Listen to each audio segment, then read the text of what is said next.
yang berarti negatif, miring, cenderung menyeleweng, Allah gunakan 86 kali dalam Al-Quran.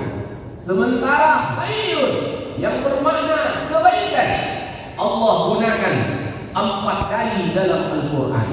Masyaallah muslimin rahimakumullah. Apa pelajarannya bagi kita semua?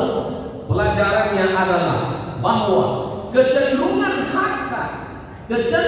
harta yang dimiliki oleh manusia, kecenderungannya adalah membuat manusia miring, menyeleweng, jauh lebih dominan daripada manusia yang memiliki harta membuat dia berbuat baik. Ma'asyiral muslimin rahimakumullah. Fakta sosial sudah banyak kita lihat. Semua profesi, apapun profesi, terperdaya dengan harta.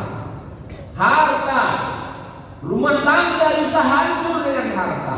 Silaturahmi bisa rusak gara-gara harta. Keluarga, saudara sanak famili bisa hancur gara-gara harta warisan. Orang bisa bakhil gara-gara harta. Orang bisa berbuat semau perutnya gara-gara harta. Nauzubillah. Masyaallah muslimin rahimakumullah. Di sisi lain, Allah sudah berfirman dalam surah Ali Imran ayat 14. A'udzu billahi minasyaitonir rajim. Zuyyina lin-nasi hubbus syahawati minan nisa wal banin wal qanatiril muqawwarah minadh dhahabi wal fiddah wal khaylil musawwamati wal an'ami wal harth. Kaum muslimin rahimakumullah, dari ayat ini sah-sah saja bahwa wajar saja sifat lahiriah manusia itu dia mencintai harta.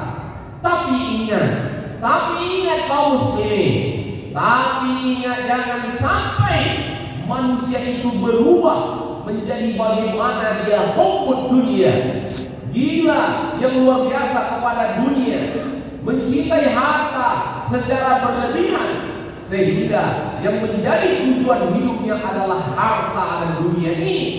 Dan akhirnya dia bisa menghalalkan segala cara untuk mendapatkan harta. Hati-hati kaum muslimin rahimakumullah. Jangan kita tertipu. Bekerja kita silakan, mencari harta yang banyak silakan.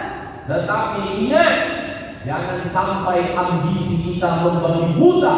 Fokus adalah untuk bagaimana kita hubbud dunia di dunia ini. Na'udzubillah, summa na'udzubillah. Ma'asyiral muslimin, sidang jemaah Jumat rahimakumullah. Selanjutnya, bagaimana manusia terhadap harta? Kita sebagai manusia di muka bumi Allah ini kaum muslimin, manusia terhadap harta. Pertama, kita sebagai manusia harus menyadari bahwa harta bukanlah milik kita. Harta bukanlah milik manusia. Milik harta ini sebenarnya adalah Allah Subhanahu wa ta'ala dan akan kembali kepada Allah. Allah berfirman, "Walillahi ma fis samawati wa ma fil ardh." Kepunyaan Allah lah seluruhnya apa yang ada. Walillahi ma fis samawati, apa yang ada di bumi, kemudian apa yang ada di langit, semuanya adalah milik Allah. Oleh karena itu, kita sebagai manusia terhadap harta, kita bukan pemilik.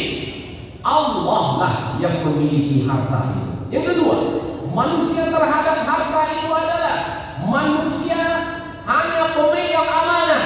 Manusia hanya diberi titipan oleh Allah Subhanahu wa ta'ala.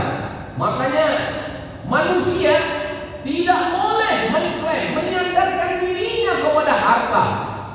Tidak boleh kita diperbudak oleh harta. Harta hanyalah amanah, titipan oleh Allah Subhanahu wa ta'ala kepada kita. Suatu saat nanti Allah ambil lagi, Allah tarik lagi, dan diminta pertanggungjawabannya oleh Allah Subhanahu wa ta'ala. Ma'asyiral muslimin rahimakumullah, harta adalah amanah. Harta adalah titipan dari Allah Subhanahu wa ta'ala. Ingat, yang namanya titipan tentu akan dikembalikan kepada yang punyanya. Siapa dia? Itulah Allah Subhanahu wa ta'ala.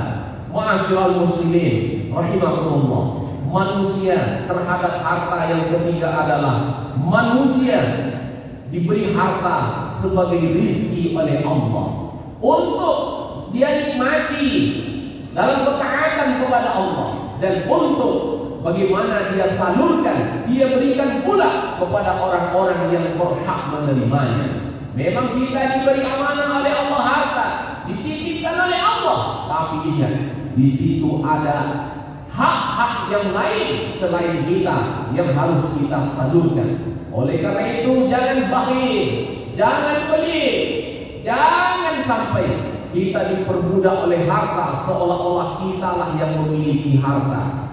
Harta adalah amanah titipan dari Allah Subhanahu wa ta'ala. Yang keempat, kaum muslimin, harta terhadap manusia, manusia terhadap harta itu adalah bagaimana harta itu kita jadikan sebagai sarana berdakwah di jalan Allah Subhanahu wa ta'ala. Wajahadu bi amwalihim wa anfusihim, wajahadu fi sabilillahi bi amwalihim wa anfusihim a'zamu darajatan 'inda Allah. Berjihad di jalan Allah dengan harta kita. Gunakanlah harta itu, carilah harta sebanyak-banyaknya, tapi gunanya adalah bagaimana kita jadikan sebagai sarana mendekatkan diri kepada Allah Subhanahu wa ta'ala. Yang kelima, harta, manusia terhadap harta itu, kaum muslimin, harta adalah benteng keimanan dan kekufuran. Sering kita mendengar banyak orang yang susah hidupnya, dia mengeluh dalam hidup ini, kemudian dia datangi tempat pesugihan, dia datangi dukun, dia bersemedi, dan dia minta-minta ke situ. Nauzubillah. Dan bahkan banyak orang yang pindah agamanya gara-gara harta. Nauzubillah. Kaum muslimin rahimakumullah. Yang keenam, manusia terhadap harta itu adalah harta sebagai fasilitas untuk mendekatkan diri kepada Allah Subhanahu wa ta'ala. Gunakanlah harta yang Allah titipkan untuk mendekatkan diri kepada Allah. Jangan sebaliknya, kita bertambah jauh dari Allah, melaksanakan kemaksiatan. Karena ingat kaum muslimin rahimakumullah, mudah bagi Allah untuk mencabut kembali harta yang Allah titipkan kepada kita. Barakallahu li wa lakum fil Qur'anil Karim, wa nafa'ani wa iyyakum bima fihi minal ayati wa dzikril hakim. Wa taqabbal minni wa minkum tilawatahu innahu huwal ghafurur rahim. Allahumma shalli wa sallim wa zid wa an'im wa tafaddal wa barik bi jalalika wa kamalika ala ashrafil ibadik sayyidina wa maulana Muhammad wa ala kulli sahabi